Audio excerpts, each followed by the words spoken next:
Eşq ey Hüseyn ələ həmdəm olan Zəhra, teşnədir susuz ləbləri və dərya.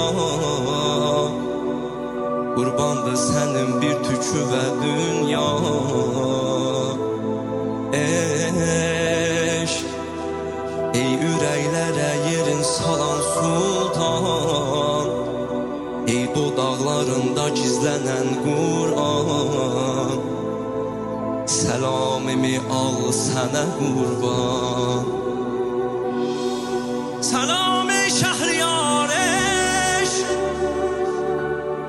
ilahi bəhar eşq. Fəqət sən cəhanda, mənə dar nə dar eşq.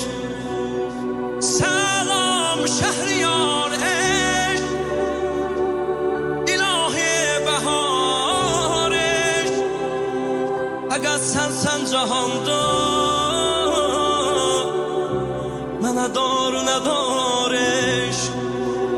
Eşq ey Hüseyn ilə həmdəm olan Zəhra,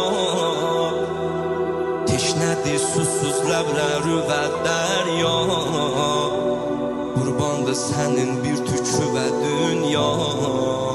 Ağa sənin bir tükü və dünya qurbandır.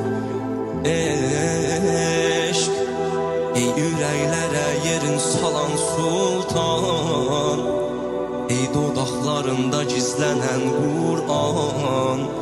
Səlamimi al sənə qurban.